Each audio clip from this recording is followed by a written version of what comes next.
All right. I'd like to start off by saying Shabbat Shalom.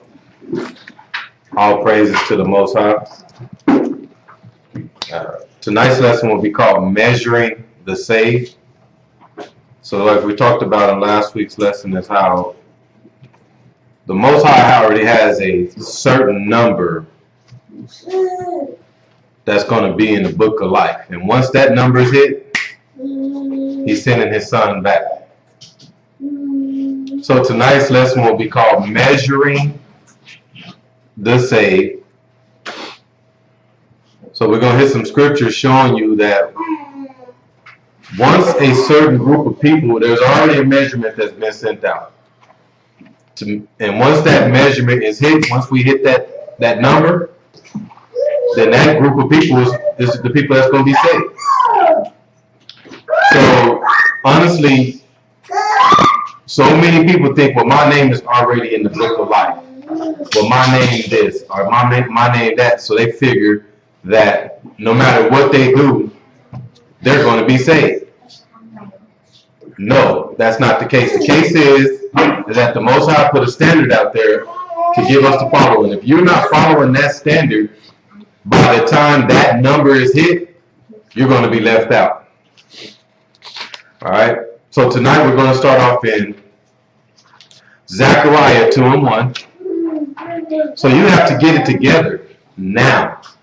If you keep taking your time and slipping and messing up and keep sinning on the same things, before you know it, it's going to be too late. You're going to get left behind. You only have so much time to get it right. And let me tell you guys, listen. The place of torment where the devil is not a happy place. If you have to go there for the rest of your life because of sinning and going against the will of the Most High, it's not going to be a fun place to end your life. All right? Because you don't have to end your life. If you receive salvation, you can continue life to where you live on. But if you do bad here on the earth and you sin, life will end to where now you will deal with death. See, the people that receive salvation, life continues on. But the people that don't receive salvation, they see death and they have to deal with death. Death is evil. Zechariah 2:1, go ahead. We're in the book of Zechariah, chapter 2, verse 1, and it reads, I lifted up mine eyes again, and looked, and behold, a man with a measuring line in his hand. A measuring line is a ruler. So it says he looked up, Zechariah says he looked up, and there was a man in front of him with a measuring line. A measuring line is a ruler, so he came to measure. Go ahead. Verse 2. Then said I, whither goest thou? What are you doing? That's what Zechariah asked. What are you here for with that ruler, that measuring stick? Where are you going? Go ahead. And he said unto me, to measure Jerusalem, to see what is the breadth thereof, and what is the length thereof. So the angel told Zechariah, I am here to measure Jerusalem, which means I am here to measure the people. I'm here to see if we're at that number yet. I'm here to measure to see if we got enough people saved yet. Because once so many people are saved, most already has a number.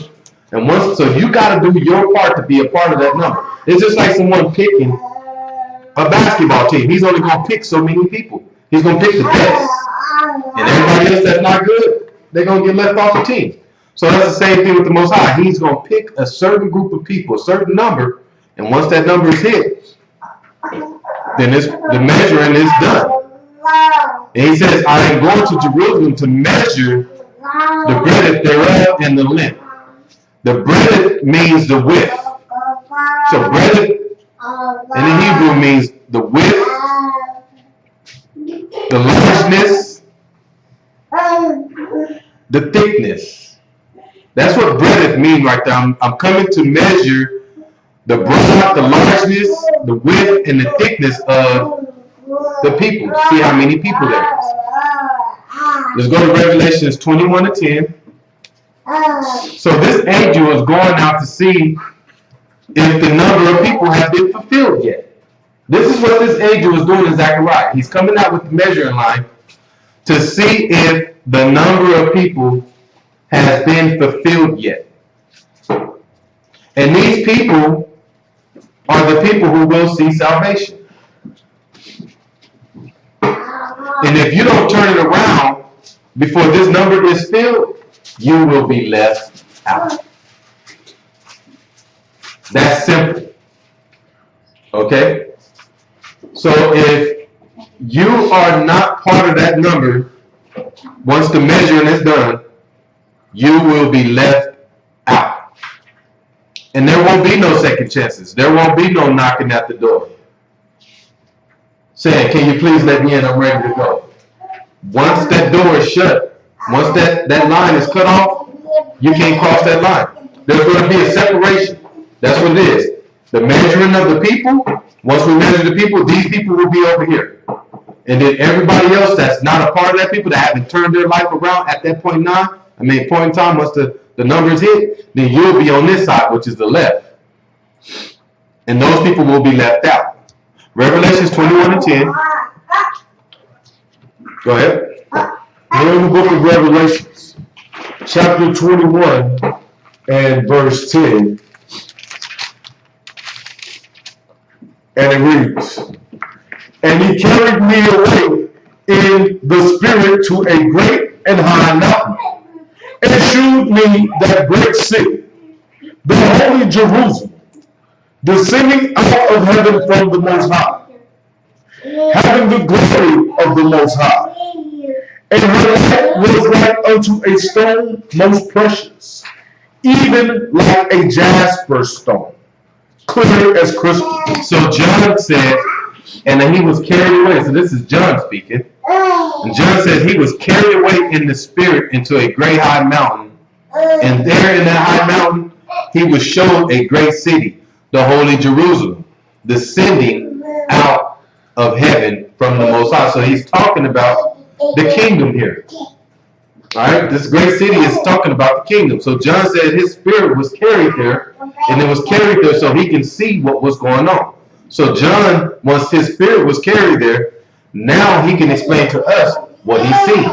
So therefore, your spirit now can be prepared on what's going to happen in the kingdom. Verse 12. Verse 12. And had a wall great and high, and my 12 gates, and at the gates 12 angels, and names written thereon, which are the names of the 12 tribes of the children of Israel. So in this great city, which is the kingdom, there was a great wall that was very high, and it had 12 gates. And it had 12 angels to protect each gate. So each gate had an angel. And each gate had a name. All right? So in this great city, there were 12 gates. Each gate had an angel protecting each gate. And each gate had a name, which is the 12 tribes of Israel. So one gate was Judah. One gate was Simeon. One gate was Reuben. One gate was Issachar. So each gate had the names of Israel on the gates. Verse 13. Verse 13. On the east 3 gates, and on the north 3 gates, on the south 3 gates, and on the west 3 gates. So each side had a gate.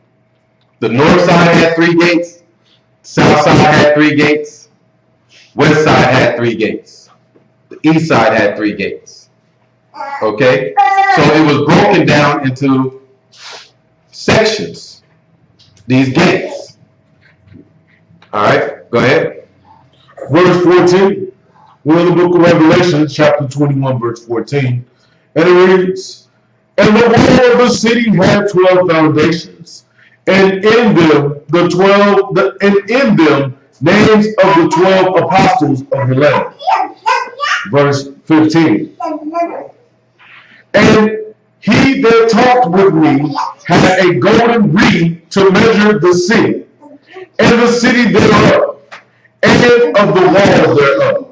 So he says, and he that talked to him had a golden reed to measure the city. So here goes this measuring stick again, what we read in Zechariah. So he says once he was in the city and he talked with me and he had this golden reed to measure the city and the gates thereof and the walls thereof. So here goes the measuring of the people once again. Go ahead. Verse 16. And the city lieth 4 square, and the length is as large as the breadth. And he measured the city with the reed, 12,000 furlongs. The length and breadth and the height of it are equal. All right. Break down the word reed. So the word golden reed in Revelations 21 and 15. We have the word reed, and it's G2563. G2563. And the word is kalamos, and it's spelled Kalamos, and it means of uncertain affinity, a reed, the plant or its stem, or that of a similar plant, by implication, a pen. So reed means pen. Okay, read Revelations 21 and 15 again. We're in the book of Revelations, chapter 21, verse 15.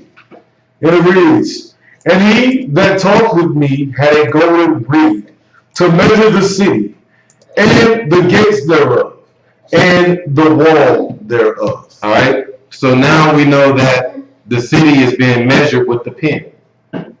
Okay, but you got the measuring line, which is the ruler, and then you have a pen writing down everything. So this is where the book of life comes into play at. So now you have the measuring line, which we read in Zechariah, and now you have this reed, which is a pen. Once you're there, so every time the angel comes out with the measuring line, he measures again. He's like, all right, let me go out there and see if the numbers fulfilled. He measures, not there yet, not there yet. But once he measures, he says, okay, but this is how many we have so far. And he writes that in the book of life. Time go by, the Most High says, all right, go back out, measure again. He goes back out and measures.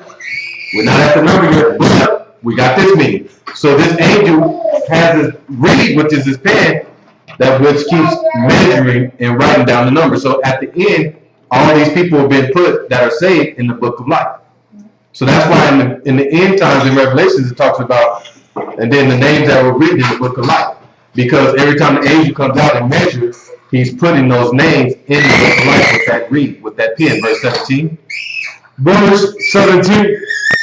And he measured the wall up in 144 cubits, according to the measure of a man, that is of the angel. Skip down to verse 24. So it tells you right here, according to the measure of a man that is of the angel. So it lets you know that the angel right here is the one that's writing down with the reed and doing the measurement. Verse 24. Verse 24. We're in the book of Revelation, chapter 21, verse 24. And it reads, and the nations of them which are saved shall walk in the light of it. And the kings of the earth do bring their glory and honor into it. So it tells you, and the nations of them which are saved walk in the light. So the measurement that's been done is measuring the people that's going to be saved. That's what the measurement is. All right, verse 25. Verse 25. And the gates of it shall not be shut at all by day, for there shall be no night there. Mm-hmm. And they shall bring the glory and honor of the nations into it. And they shall in no wise enter into anything that defileth, neither whatsoever worketh abomination, or maketh a lie, but they which are written in the Lamb's book of life. So the people that are written in this Lamb's book of life, which are the ones that are being measured, are the people that will be saved. Okay? So this is why you have to get yourself in order. Because the Most High is sending this angel out to measure these people. And once we get to a certain number, we're going to be left out, you guys. Okay?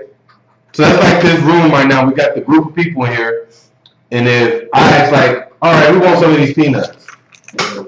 And then certain people say, only a group of, only like 5 people here say, hey, I want some. And then I start passing them out and giving everybody some. And then we get down to a little. And then now all of a sudden, I eat the rest and there's no more. Then somebody like, hey, I want some. It's too late. They're gone. So it's the same thing with salvation. The Most High has a certain number out there. And once that number is hit, and if you're not part of those people that decided to change your life and start doing right, you're going to be left out. Let's go to the Apocrypha. Let's go to 2nd Esdras. We read this last week and we're going to read it again. Go to 2nd Esdras, chapter 2, verse 33. 2nd Esdras, chapter 2, verse 33. So you have to understand we don't have much time. Because many people are starting to wake up. I was way off. I was in 42. I was in Ezekiel 42. Do I? Yeah. But you got to be real careful with it because it's, you can use it. I got a couple of pages that I got one. Here. Anybody else need one? Anybody else need one?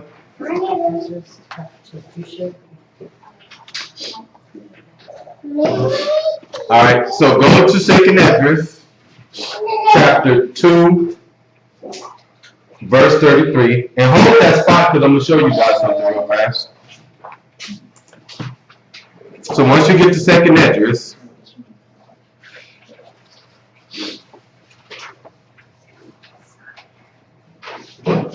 Second Esdras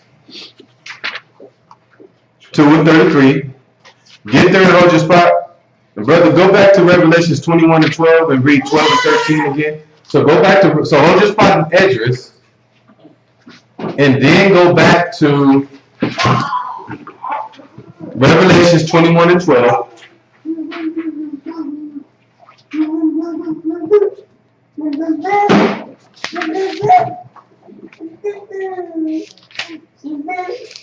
Go ahead. We're in the book of Revelations, chapter 21, verse 12. And it reads, and it had a wall great and high, and it had 12 gates, and at the gates 12 angels, and names written thereon, which are the names of the 12 tribes of the children of Israel. On the east, 3 gates. So on the east side, there were 3 gates. Go ahead. And on the north, 3 gates. On the south, 3 gates. And on the west, 3 gates. So each side had 3 gates. North, south, east, west. Now go to Ezekiel 48 and 31. Ezekiel 48 and 31. So now that we know that each side had 3 gates, let's break down. And remember, each gate is what? Each gate has what? No, each gate has what? A name on the gate, right? Each gate has an angel, and each gate has a name on it. Let's break the names down. Let's break the names down. Ezekiel 48, 31. Go ahead. We're in the book of Ezekiel, chapter 48, verse 31, and it reads, And the gates of the city shall be after the names of the tribes of Israel. 3 gates northward, 1 gate of Reuben, 1 gate of Judah, 1 gate of Levi. So on the 3 gates that are north, okay, that's written, speaking of Revelation 21 and 13, the 3 gates that are north, 1 is Reuben, 1 is Judah, and 1 is Levi. Okay? Go ahead. Verse 32. And on the east side, 4,500, and 3 gates, and 1 gate of Joseph, 1 gate of Benjamin, 1 gate of Dan. Now we know Dan is no longer there. Right? Dan was taken out. So who replaced Dan? Ephraim. Ephraim and who? Manasseh. Okay? We know that much. Dan was replaced by Ephraim and Manasseh. Alright? Verse 33. Verse 33. And at the south side 4,500 measures, and 3 gates, 1 gate of Simeon, 1 gate of Issachar, and 1 gate of Zebulun. Alright, so on the south gate we got Simeon, Issachar, and Zebulun. On the north gate we have Reuben, Judah, and Levi. Okay?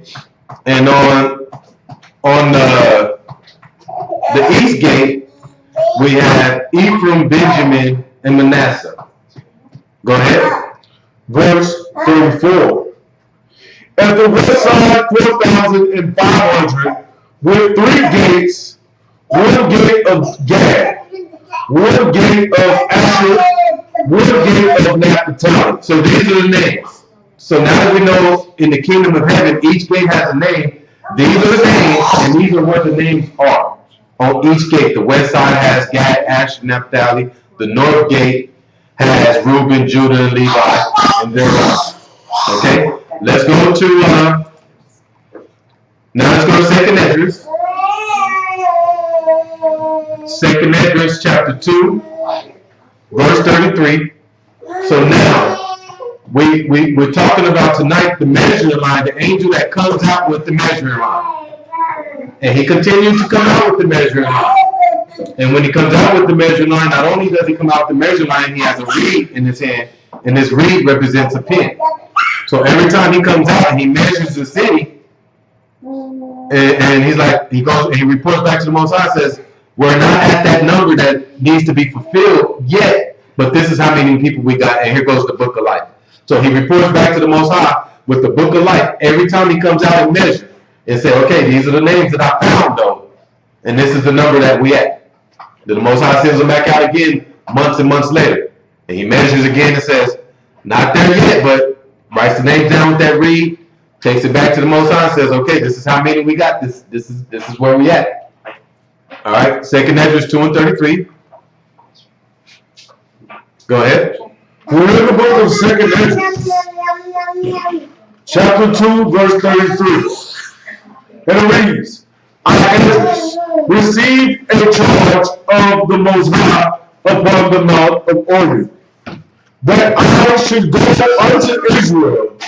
But when I came unto them, they set me at naught, and despised the commandment of the Most High. Verse 34. And therefore I say unto you, O you heathen, that hear and understand, look for your shepherd. He shall give you everlasting rest. For he is not at hand, that shall come in the end of the world.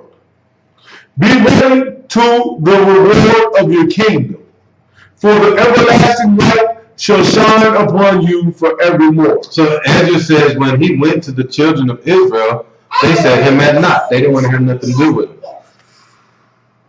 And then he said, and therefore he said, oh, you heathen. So now he's talking to the Gentiles.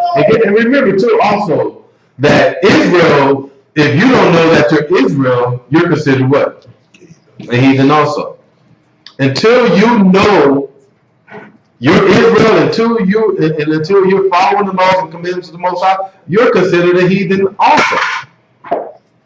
So now he's talking to the Gentiles and he's talking to the Israelites who don't know who they are. Verse 35. Verse 35.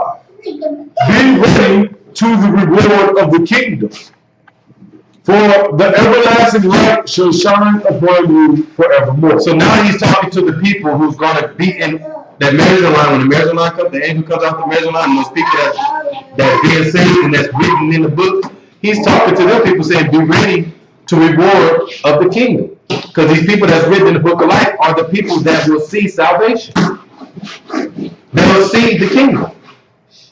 Now, just because they will see the kingdom doesn't mean everybody that's saved will be able to enter into the kingdom. And this is where a lot of people get it mixed up at too. Just because you're saved and you'll see the kingdom does not mean you will enter into the kingdom. Only so many people will be able to enter into the kingdom, to go into the kingdom and come back down into what's called heaven. All right? And we're going to break that down a little bit. But many people will be saved, but only a few will be able to enter into the kingdom. Verse 36. Verse 36 in the book of 2 Ezra, chapter 2, verse 36. And it reads, flee the shadow of this world, receive the joyfulness of your glory. I testify my Savior openly. So it says, if you want to see the kingdom, you have to flee the shadow of this world. The shadow of this world means the customs of this world. The thing that this world has to bring. All right? The traditions. All the things that this world do. Holidays, all these clothing things, the clothes that they wear, the technology that they walk after. You have to flee the shadow of those things. Verse 37. Verse 37. Oh, receive the gift that is given you, and be glad, giving thanks unto him that hath led you to the heavenly kingdom. Arise up and stand. Behold, the number of those that be sealed in the feast of the Most High. So the number of those that will be sealed, that's the number that will be sealed when the angel continues to come out with that measuring line, that ruler, and then with the reed, he's writing that number down in the book of life. Then he comes back, that number gets bigger. And then when he comes back and he finally says, oh, wow, we're at the number. Then he seals it up. That's it. No more can be saved. Go ahead. Verse 39. Which are departed from the shadows of this world, and have received glorious garments of the Most High. So these people have fled from the shadow of this world. Okay, verse 40. Verse 40. Take thy number, O Zion, and shut up those of thine that are clothed in white, which have fulfilled the law of the Most High. So those that are clothed in white, it's talking about Revelation 7 and 9. All right. But take thy number. So now that the number has been sealed, shut up those that are clothed in white. So shut up. So those that are clothed in white and those which have followed the laws of the Most High, shut them inside the door.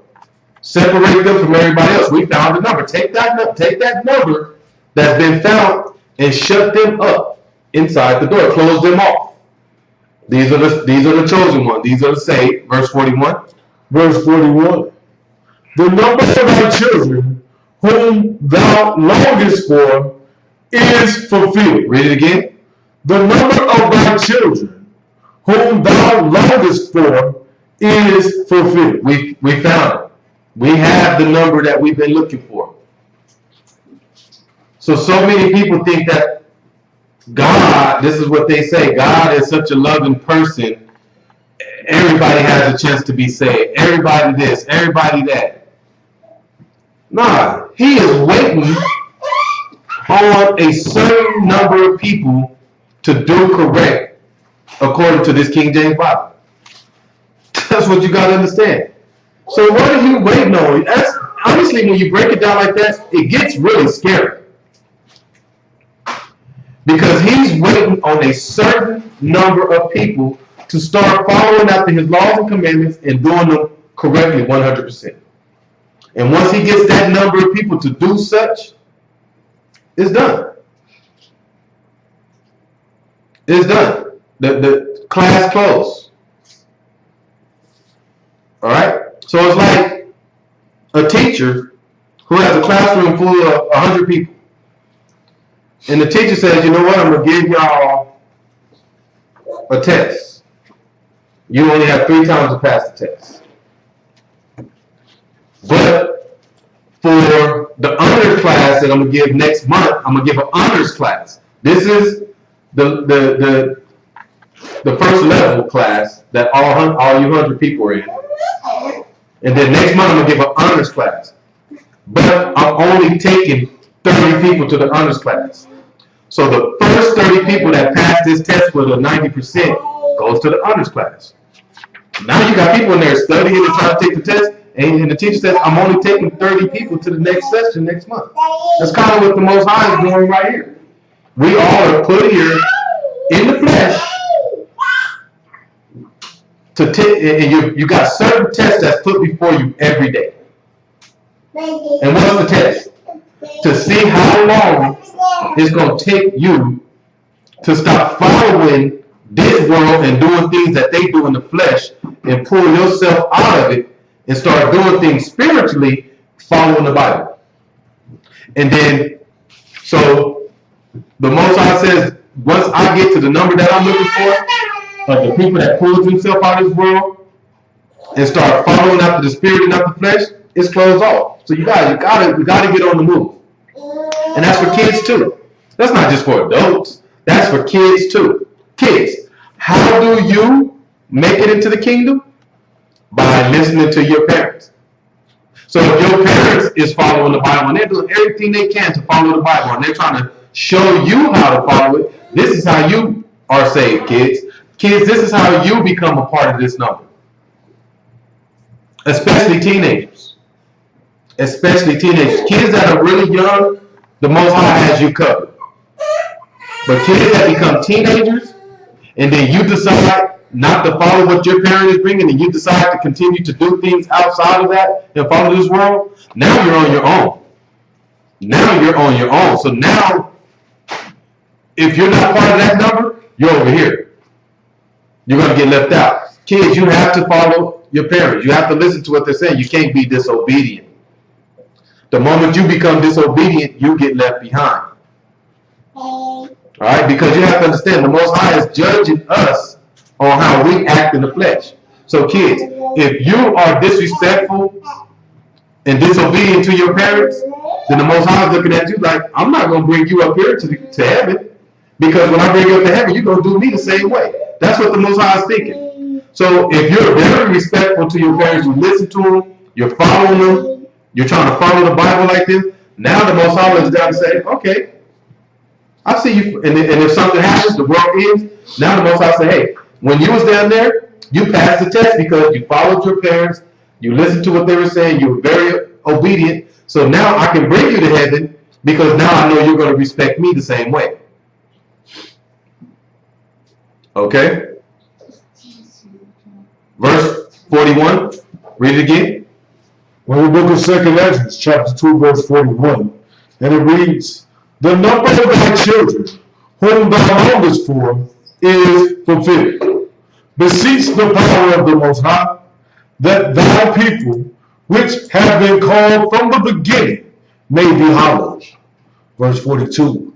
I, Esdras, saw upon the mount Sion a great people, whom I could not number, and they all praise the Most High with songs. So that number that he could not number is now all the nations that were saved. Gentiles, Israel, everything.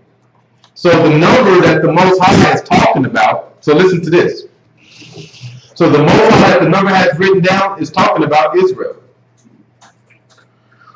The Most High already has a certain number of Israel that needs to be saved. And once that number of Israelites is woken up and saved, it don't matter how many Gentiles have woken up now. He's worried about that number of Israelites. But the Gentiles are coming in and taking many people's places. All right, and we're going to break that down too. Let's go to Revelations 11:1. So that number that the Most High is speaking of the 144,000. Once 144,000 strong men are saved, then that's when the Most High says, cut that off. Then outside of the Gentiles and the children that through strong men, 144,000 have saved, because 144,000 is strong men. And once they have done their job and saved their family, kids, wife, then that's when that number grows again. Okay, so the 144,000 men save their wife, save their kids, save their cousins, number grows. Then Gentiles start hearkening, waking up, number grows again. So that's why Ezra says, I'm looking at a number that I can't know. Revelations 11:1. Go ahead. We're in the book of Revelations, chapter 11, verse 1, and it reads, and God has given me a reed. So there goes the reed again. All right, here goes the reed again. The reed is repeated. Go ahead. Like unto a rod, and the angel stood, saying, rise and measure the temple of the height, and the altar, and them that worship there. So the angel stood and says, hey, measure the temple of the Most High. Measure the body of the Most High. Measure these people who worship me. So these are the people that are being measured, the people that worship the Most High. Go measure these people, the temple of the Most High, the body, and find out the people that are worshiping me. Verse 2. Verse 2. But the court which is without the temple leave out. So the people that are outsiders, so the people that are outsiders of the temple, the people that are outsiders of the body of the Most High, the people that didn't want to wake up, leave them out. Go ahead. And measure it not. Don't measure this. Don't waste your time. So when the angel is coming out with the reed and the measuring line, he ain't measuring everybody. He's only measuring the people that worship the Most High, the people that has a chance to be saved. Everybody's not being measured. So the court which is without the temple, the outsiders, measure them not. Go ahead. For it is given unto the Gentiles, and the holy city shall they tread under foot 40 and 2 months. So those people that are left out will be considered Gentiles. Not people of the Most High. They will be considered Gentiles. They didn't want to wake up. They had an opportunity. They had a chance. They failed the test and said, you know what? I'll just go with the failing grade. See, you got some people that have failed the test and like, nah. I want to pass this. I want to keep going. They give me another chance. But some people are like, nah, you know what? I'm cool with that score. I got a 58. All right, cool. I'm all right. I don't like that course anyway. No, that ain't how it is with the Most High. If you want to be saved, you have to keep trying. You fail the test once, keep trying. Go again. Hey, I need another packet. I want to do it again. I'll be back in the morning. I'll be back tonight. I'm taking the test again. Keep taking it till you get that passing grade. But the thing is, you have to keep enrolling and keep taking it soon, quickly, because time is running out. So the temple is being measured, which is the body of the Most High. But listen to this, though. The Most High is sending the angel out to measure the temple for one reason. And the reason is for the destruction of the Gentiles. See, when you read and you think about it, people read it as if the Most High is coming out to measure the people to save Israel. No, he's not. The Most High keeps sending that angel out to measure, to find out how many people is doing right. And then once he got that group of people that's doing right, now he says, put them over here, close them off, so I can destroy everybody else. This is the purpose. The purpose is to continue to measure so he can destroy the Gentiles. It's not like he's preserving or keeping us safe or keeping us from injury.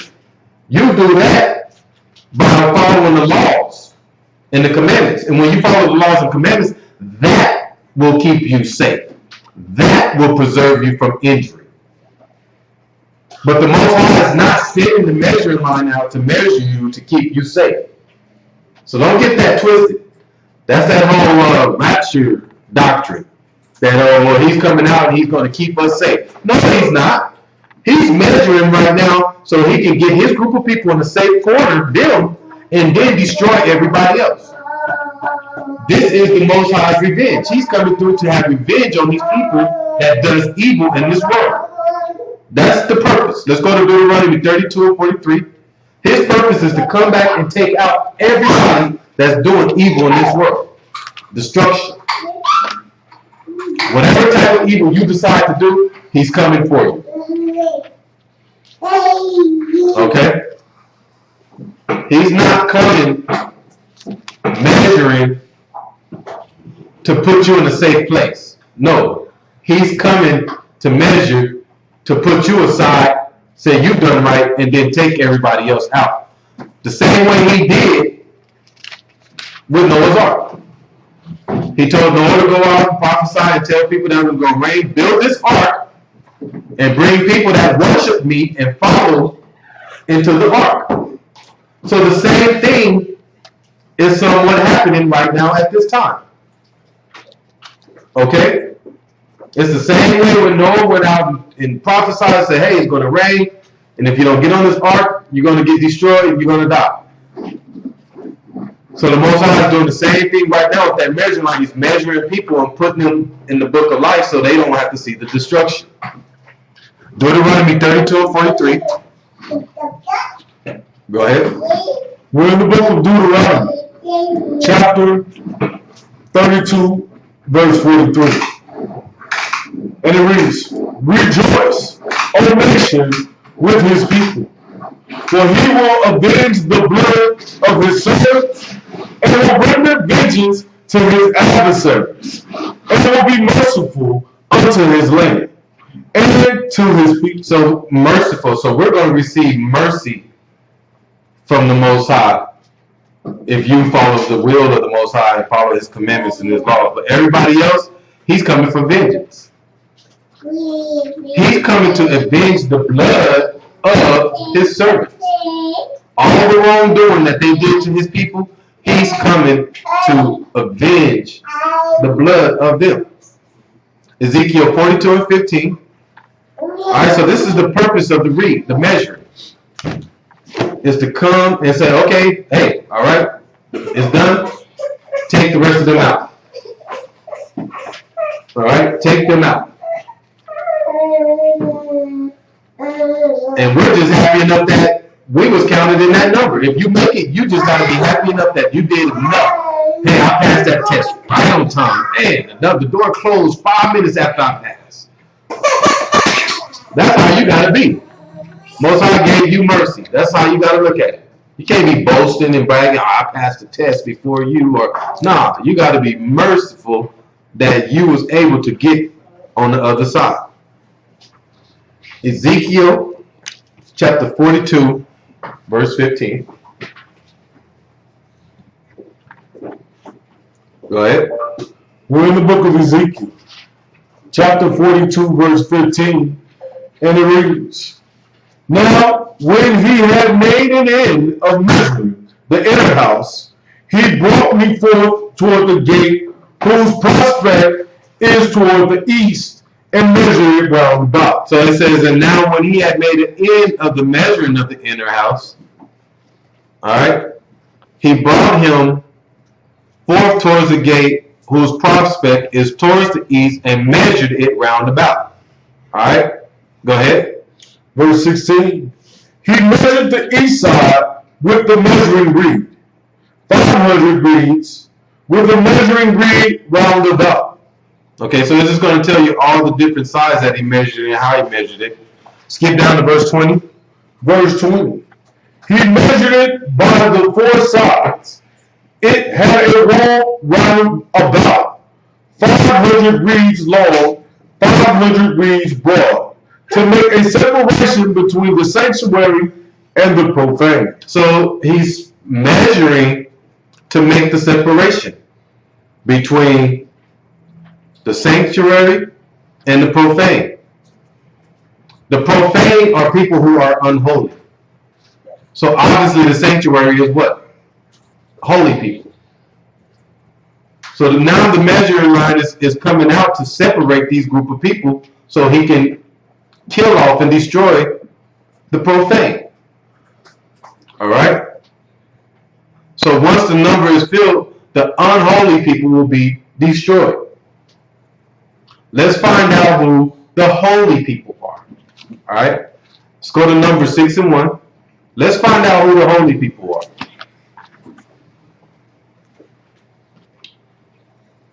Okay, and let me tell you something. I promise you. I've said it once before, and I'm going to say it again. If you don't do number 6, I don't know.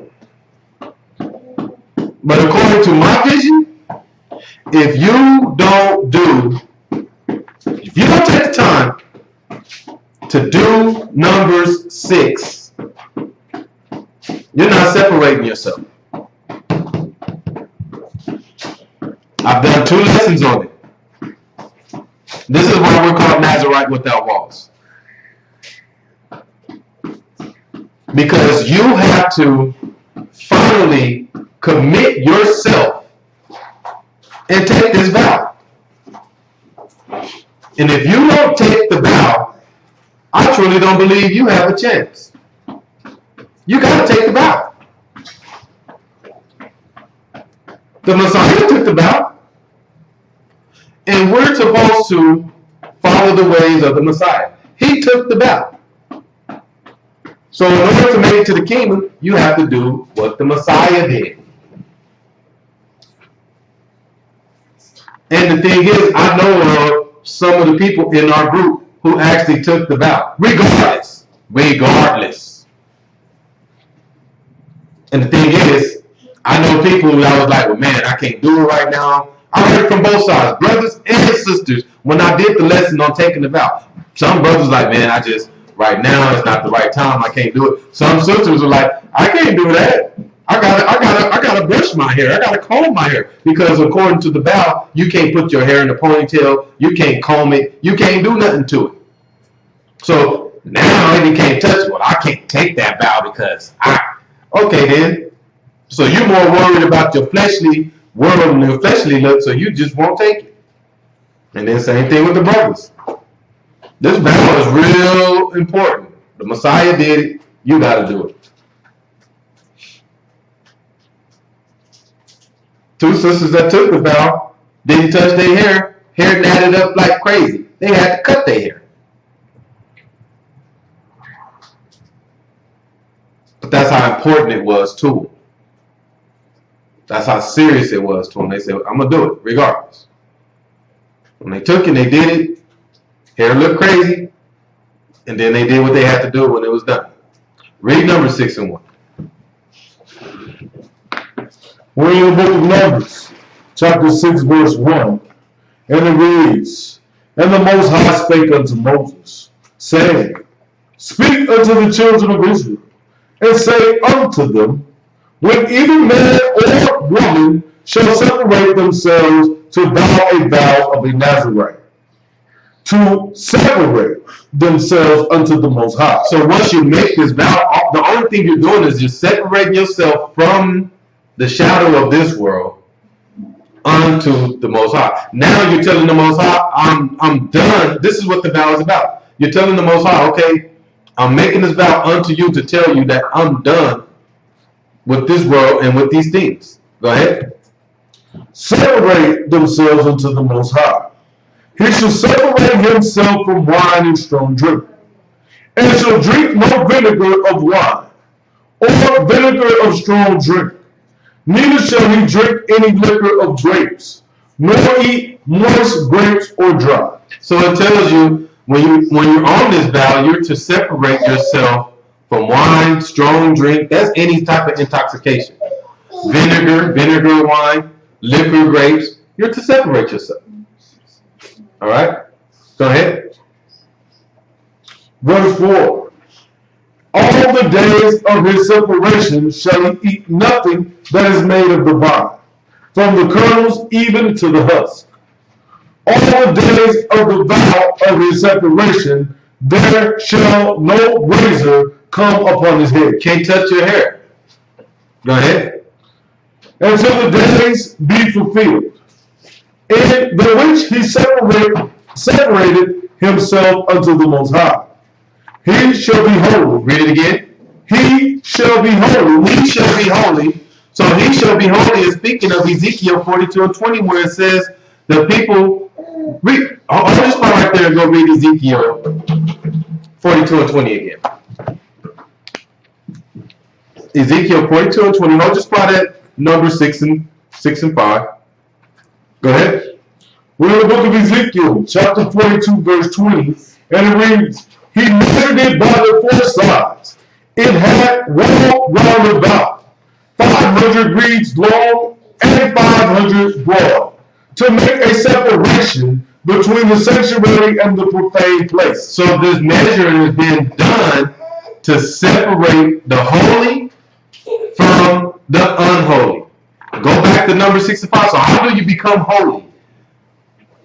Read number 65. It's going to tell us how you become holy. Go ahead.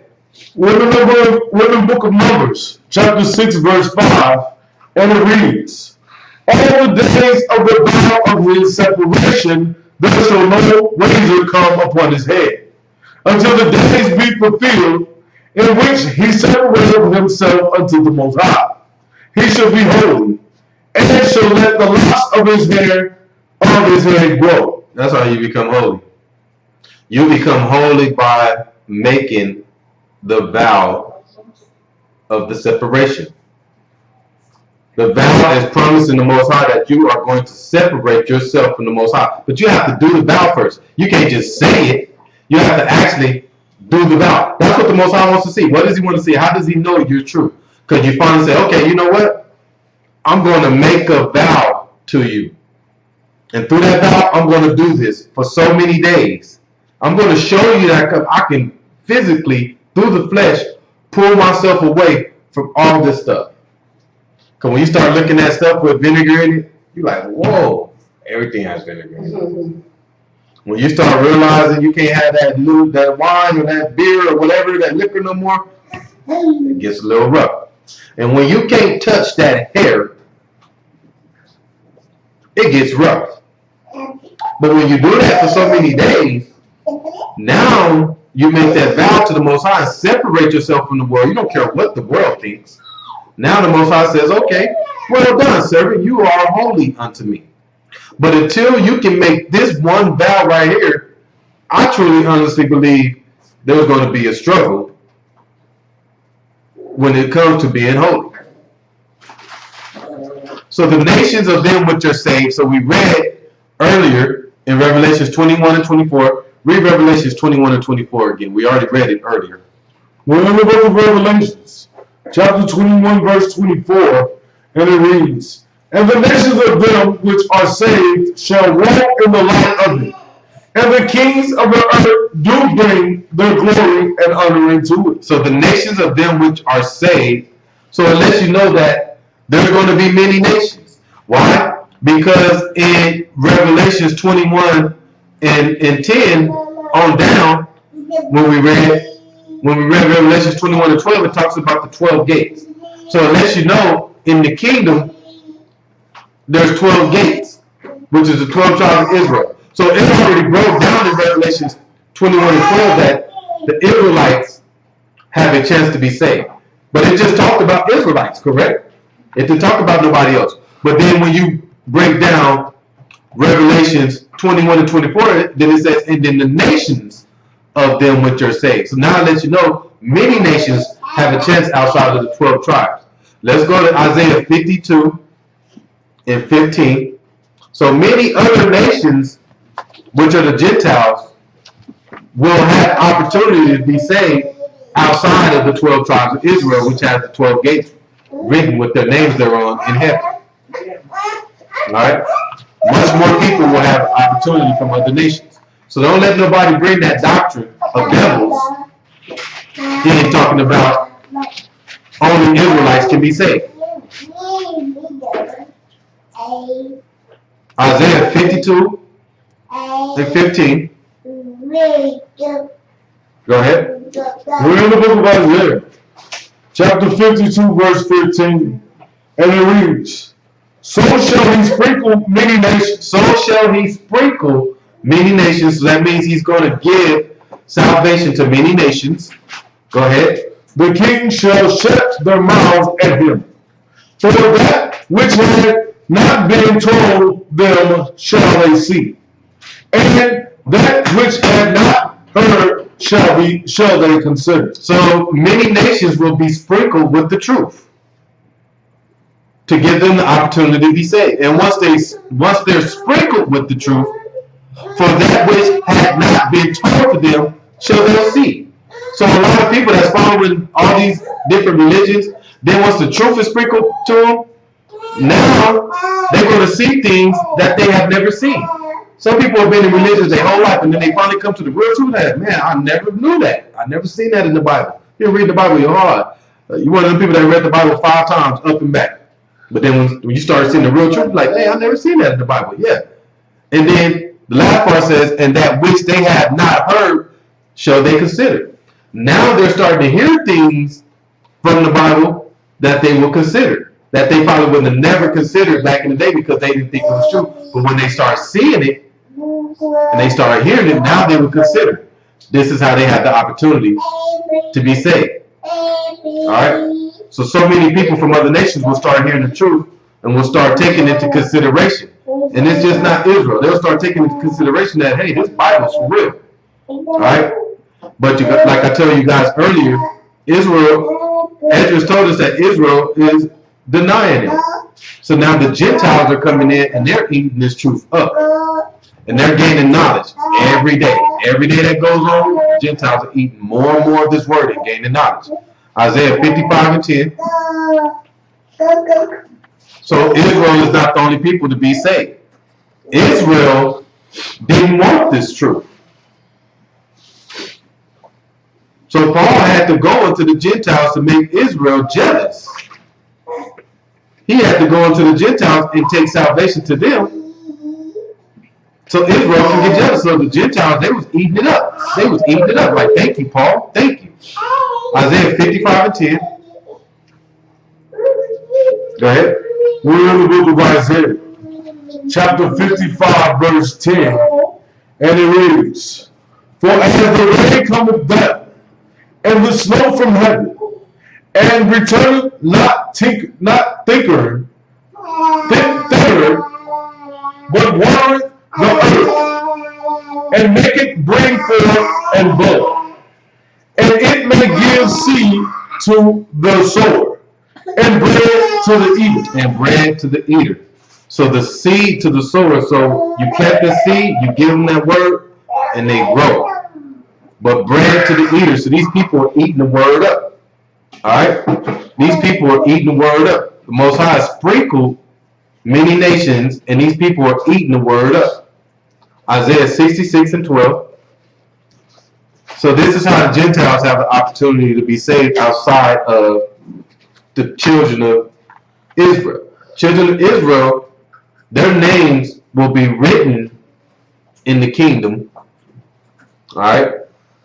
So since the children of Israel, their names are written in the kingdom, they are the only ones that will be allowed to enter into the kingdom. Let me show you how it works. You cannot enter in the kingdom if you are not part of one of those nations that have the 12 gates with the names written thereon.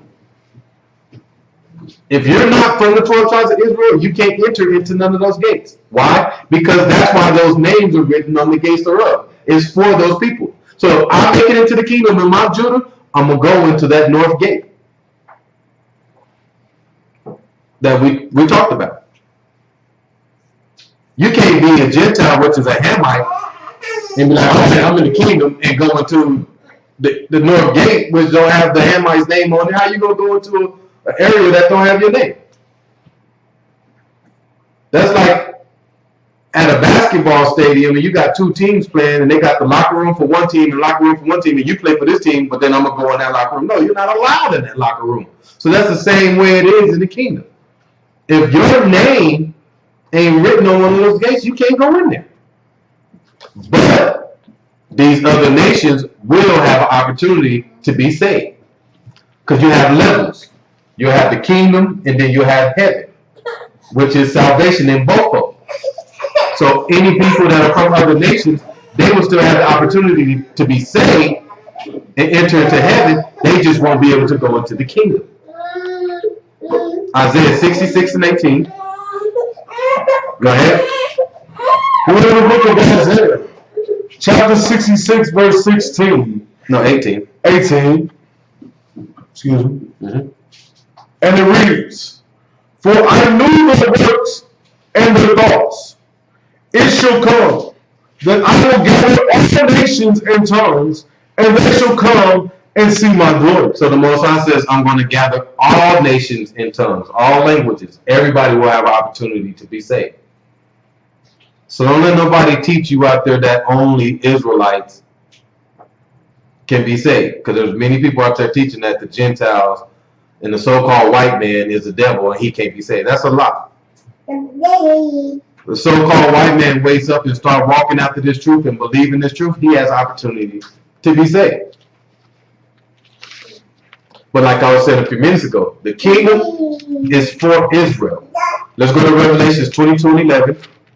The kingdom is only for Israel. And we'll break it down right here in Revelations 22 and 1. All right. So I'm not sitting here saying that only Israel can be saved. That's why I'm breaking it down the way I am. Everybody can be saved. But if you're not Israel, you can't make it past heaven. But Israel, and the thing is, not all Israel can make it to the kingdom. Okay? So you be like, okay, well, I'm from the tribe of Judah. I'm going to be saved. Yeah, I'm going to get to the kingdom. No, you're not. Only a certain group of Israel will be able to make it to the kingdom. So you're going to have, in heaven, you're going to have the Gentiles that will saved, and then you're going to have a bunch of Israelites down there too that wish they could go into the kingdom. All Israel can't even go into the kingdom. Only a select few can make it into the kingdom, and we'll break it down. Read it. We're in the book of Revelations, chapter 22, verse 1. And it reads, And he showed me a pure river of water of life, clear as crystal, proceeding out of the throne of the higher and of the Lamb. So it tells you that this river that he shows you, pure river of water of life, and it says it's proceeding out of the throne of the Most High and the Lamb. So it tells you that this river is in the area where the Most High is in the Lamb, which is the Messiah, which is the kingdom. This is where this river is. Verse 2. Verse 2. We're in the book of Revelations, chapter 22, and verse 2. And it reads, In the midst of the street of it, and on either side of the river, was there the tree of life, which bare 12 manners of fruit, and yielded her fruit every month. And the leaves of the tree were for the healing of the nation. So it tells you where the Lamb is and where the Most High is, which is the kingdom. There was the tree of life. And the tree of life bare 12 manner of fruits, which is speaking of the 12 tribes of Israel. You have to understand, everything is broken down into 12 because of the 12 tribes of Israel. So the tree of life is only for the 12 tribes of Israel, which is in the kingdom. Verse 3. But let's like I said, not all Israel will be able to see this tree of life. Not all Israel will be able to make it into kingdom. Only a select few. Verse 3. Verse 3. And there shall be no more curse, but the throne of the Most High and of the Lamb shall be in it, and his servants shall serve him. And who? And his servants shall serve him. So in the kingdom, the Israelites that are from the 12 tribes of Israel that make it into the kingdom are the servants that will serve the Most High. That's who will make it into the kingdom. In the kingdom, it will be the servants that will serve him. These are the people that will have the opportunity to make it into the kingdom. Go ahead. And they shall see his face, and his name shall be in their foreheads. And there shall be no night there, and they need no candle, neither light of the sun. For the Most High Power giveth them light, and they shall reign forever and ever. There's no such thing as night. There's no such thing as sun. The light just shines forever. And these servants will reign forever and ever. Reign means what? Be in charge. They will rule. So these servants that will be able to go into the kingdom, they will rule over everybody else that's in heaven. Does that make sense?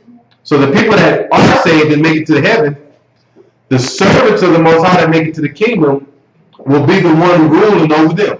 Let's find out who the servants are. Let's go to Revelation 7:1. So now that we know the servants of the Most High are the only ones that will make it into the kingdom, and these servants are from the 12 tribes of Israel, let's find out who they are. Go ahead. We're in the book of Revelations, chapter 7, verse 1. And it reads, And after these things I saw 4 angels standing on the 4 corners of the earth, holding the 4 winds of the earth, that the wind should not blow on the earth, nor on the sea, nor on any tree. And I saw another angel ascending from the east, having the seal of the living Most High, and cried with a loud voice to the 4 angels, to whom it was given to hurt the earth and the sea. So you have 4 angels who came to destroy the earth. This is after the measuring line has been put out, and this is after the people have been sealed. Alright, so this is before the people have been sealed. Okay, but these 4 angels came to destroy the earth, and then another angel came and said, hold on, we still have to go back out one more time with the measuring line and measure the earth and find the people. Don't hurt the earth yet. Alright, don't hurt the earth yet until we find who? Verse 3. Verse 3, saying, hurt not the earth, neither the sea, nor the trees, till we have sealed the servants of our power in their forehead. Until we have sealed the servants of our power in their foreheads. And when you read Revelation 22:3, it says, and there shall no more be cursed, but the throne of the Most High and the Lamb shall be in it, and his servants shall serve him. And verse 4 says, and they shall see the face, and his name shall be in their foreheads. So these are the servants. And Revelation 7:3 says, saying, hurt not the earth, neither the sea, nor the trees, till we have sealed the servants of our power in their foreheads. Who are the servants? Go ahead. Verse 4, and I heard the number of them which were sealed, and there were sealed 144,000 servants. That's how many servants it is. Go ahead. Of all the tribes of the children of Israel. And it says, and 4,000 of all the tribes of the children of Israel. All right, 144,000 of all the tribes of Israel, which means there will be 12,000 from each tribe. 12,000 men from each tribe of Israel, which will equal 144,000. Okay, and these men are the ones who will be able to enter in and out of the kingdom. And they will rule over everyone else that can't enter into the kingdom. Which is not a bad position. Hey, as long as you're saying, hey, I don't care if I'm ruling or not. Would it be nice to be able to enter into the kingdom and see the face of the Most High? Because no one else will be able to see his face. Those servants are the only ones that will be able to see his face because they are considered his servants. And they will be able to go to and fro. Just like Job. In the book of Job, where it says Satan was going to and fro, the servants will be able to go in and out, down, from the heaven to the kingdom. So they go back, they go to the Most High, serve him, take care of him, and then he give them actions on what needs to happen down there. But there ain't gonna be no bad actions. They just go down and make sure everything is cool. They're over the people that's in heaven. So that's the difference. You have levels of different things going on in the time of salvation. Okay? And it's important to know that, to know where you stand. Because if you don't know this and you're expecting something else, then you won't make it. Does that make sense? Like if you're expecting big things, you're not going to see it. So if you're a Gentile and you're expecting, oh yeah, I'm going to see the Most High, I'm going to be a servant, I'm going to do this, you're not going to make it because you don't know the truth. That ain't the truth. Why are you expecting to be a servant of the Most High and ruling? Because it don't say that nowhere in the scriptures. So how can you ever make it to that point? You're fantasizing. You have to know your place. You have to know that, hey, all right, I can be saved, but I will be able to go into the kingdom. And once you're content and you're cool with that, now the Most High will give you your gift. And then anybody that's of, can you close that door, please? And then anybody that's of Israel, you have to understand that you have to work hard, men, if you want to become one of these servants. Don't be, oh yeah, I'm from the tribe of Judah, yeah, so I'm automatically going to be a servant. Guess what? You're not going to be saved at all. You ain't going to even make it because you got the wrong thoughts. You better hope that you even see salvation. And before that number is filled. And then you better do everything you can to follow the will of the Most High and His laws, statutes, and commandments if you want to become a servant. All right? So I hope everybody got a better understanding of how the measuring of the saved will be. I hope we got a better understanding on what's going to happen and how fast it's going to happen. Every time the angel is sent out and measured, it's going to happen. It's going to happen really quick. Why? Because now in today's day, you have more people waking up and following the truth than you did in 2000. You have more people waking up and following the truth than you did in 2005. Same thing in 2010. So every 5 years that go by, guess what? You got a bigger group of people that start to wake up. So the older you get, the faster it's going to happen. It's happening fast. More and more people start to wake up and call on the name of the Most High and doing things correctly. So therefore, the more people that wake up, the less time you have to pass the test. So now the odds are getting very lopsided for you. So it's like that classroom I was talking about. The teacher had 100 people in there and said, all right, I'm only taking 30. Guess what? Now, 2 weeks later, after she told you it's 100 people in here and only 30 passed the test, she just opened the door and let another 100 people come in. So now that you got a room full of 200 people, now your odds become smaller and smaller. So that's what we're working with.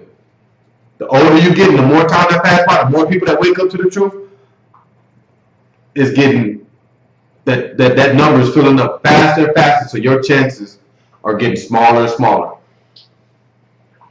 So if you don't want to be on the end to where your chances get smaller and smaller, change. Start doing correct. Stop fooling around. Men and women, stop being haughty. Men, stop boasting and bragging, acting like you know too much. We know the scripture that says he that thinks himself is something great is nothing. You have to humble yourself out and do what the will of the Most High is. All right? So with that in mind, we'll say all praises to the Most High, Ahaya, Shabbat Shalom, and Laila Tawab. And let's pray it out.